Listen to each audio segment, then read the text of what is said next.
Well, good morning, everybody. How's it going this morning? Hope everyone's having a good morning so far. I've got my coffee. How about you? Are we ready to sort of catch up on what we're doing? Hope you got some writing done. I'm still working on my outline and working on my synopsis and starting to write a treatment. Now, I know what you're thinking. You're thinking, God, he's spending days and days and days just on prep work, on writing the log line, the treatment, the outline, the synopsis. When are you going to actually get to the script writing? Well, the truth of the matter is, it's like anything else. There's a lot of prep work that needs to be done before you get into the actual action itself, the activity.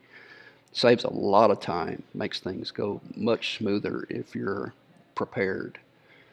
And that's why you go through all this process of writing an outline and developing a synopsis and writing a treatment. Because by the time you get all that stuff done, you've basically got the script written. If you do it right, when you start writing the first draft, you're basically just filling in dialogue. You've got all the scenes written, basically the action parts. And so that's why we're spending so much time talking about the preparation stage. And again, we're trying to put in just 10 hours a week. So we're not working on this full time. We're just taking this in bits and pieces. And that's why I hope you're going along with me, because I know you have a job. You may have other things that you're doing. So we're not attacking this as a full time writing project. We're doing this in bits and pieces. And so the goal is to write 10 hours a week for 10 weeks. That'll give us 100 hours of writing time. And then at the end of that process, we'll see where we're at. The goal is to come up with about a 100-page rough draft screenplay. And so that's kind of where we're at. It's Tuesday, and the great state of Texas is hot outside. So I'm coming to you from a coffee shop. My name is Mitch, and I hope you'll stay with us for a couple of minutes. This morning, I think we're going to touch again on this idea of an outline. And you can see here some of the notes I've got. It's important to understand we're talking about a rough outline. This thing will change. This is just taking my initial thoughts of my story that I wrote on the synopsis and starting to put those plot points into an outline. So I'm using my synopsis as the source material, and then I'm going to be going into the process of writing out plot points and putting scenes into an outline. The outline should include some of these things here. Now, this idea an outline is going to help you with your target, with your organization, because your brain has this story in mind and it's just full of all kinds of stuff. And if you're a visual person like me, then you start with scene one and you can almost see the entire movie in your head as you go from scene to scene to scene. And that's why when I wrote my synopsis, it was more of just dumping everything out of my brain onto paper, getting all those ideas down, and not worrying so much about the organization or anything like that. That's what I'm doing with the outline. So I look at that synopsis, look at those plot points, and start putting them into more of an organized fashion, an outline based on the 3-act structure. So, plot points, story beats. Typical plot points and story beats include an inciting incident or a rising action and a climax. You're going to have, in your outline, you're going to have descriptions of scenes, broad strokes of action within a single scene. You want to start trying to break down your thoughts into scenes. Think about scenes. Organize your outline according to scenes. The opening scene, what goes on there, and then how that scene leads to another scene, and it proceeds through the movie. Your outline should also include some character arcs. You want to put in some ideas of the changes that your characters will be going through, especially your main character, the good guy and the bad guy, and maybe the good guy's immediate family, some of the side characters. Have them go through some sort of change so they don't become so boring. We don't want a character who stays the same throughout the entire film, unless, of course, he's an icon. An iconic figure doesn't change much, but we won't be dealing with icons more than likely.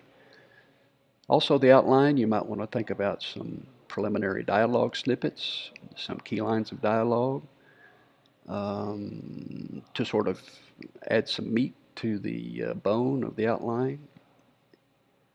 Now, I'm using a 3-act structure, which is a basic structure. Once you start studying screenplays and studying what other writers are doing, you'll find that there's no one way to do this. They're all over the map. Every writer seems to have their own way of doing things.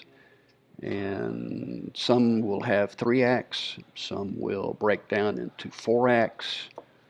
Some, Christopher Nolan in the movie Inception went sort of a non-linear approach. He came up with an entirely different structure that was unique to that film. And it's interesting to look at that film and break that down and see how he came about that. You can go online and find out information about that, about how he broke that film down into a very strange looking non-linear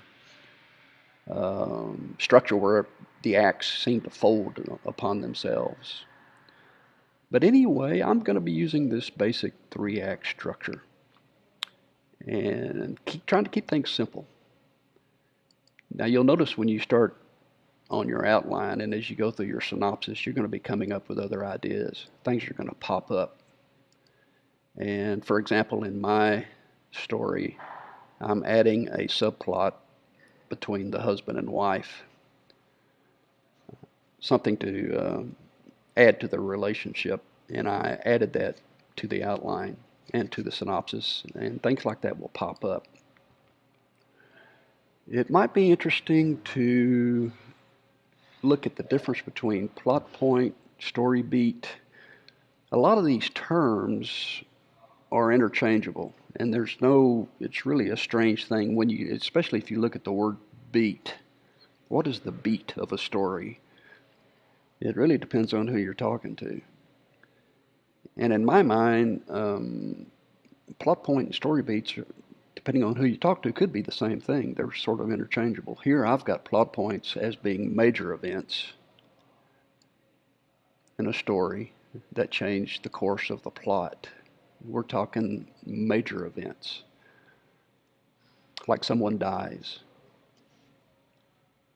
For example, if you look at the show Breaking Bad, what were some major events in that story that changed the course of the plot?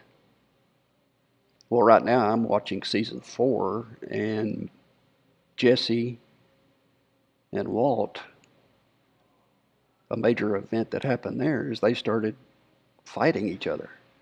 Their relationship crumbled. And there were lots of reasons for that, but there was a major plot point change in that although they have sort of this love-hate relationship, they look out for each other, they had a knockdown, drag-out fight in season 4, going at each other's throats.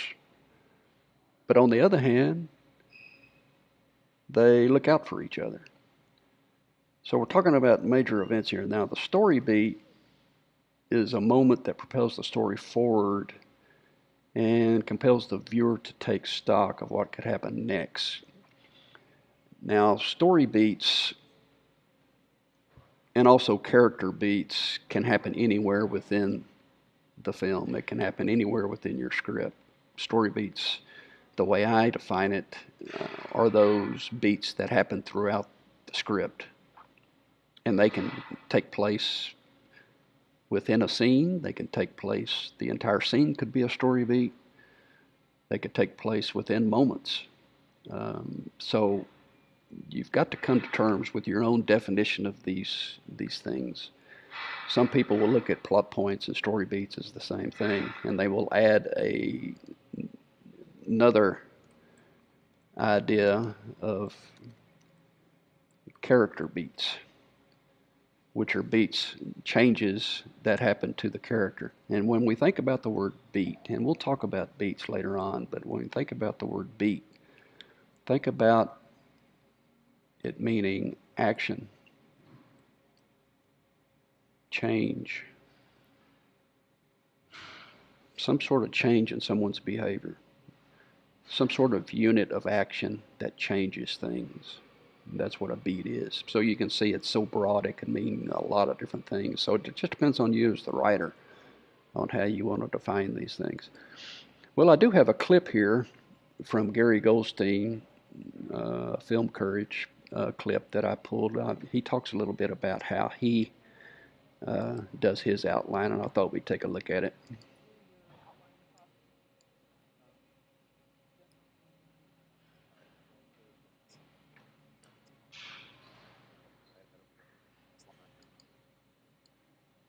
Uh-oh, we're having some technical difficulties.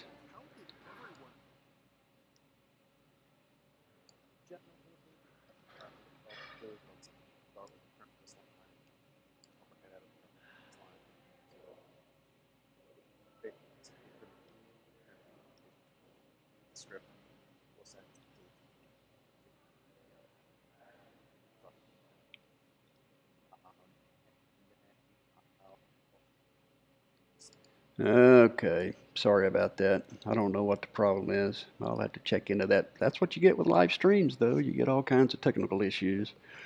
But anyway, what Gary does is he talks about breaking his outline into 3 acts, and then he sort of goes from there and says, okay, I've got a synopsis that I write. He sort of does a brain dump and writes this exhaustive story out in prose, just gets everything out on paper, and then he starts to divide that up into sections. And he calls them quarters. He divides it into what he's written into 4 parts, and then puts those 4 parts into a 3-act structure. So that's kind of what he talks about there.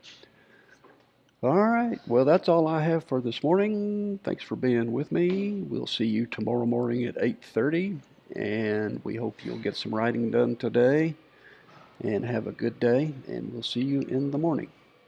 Bye-bye.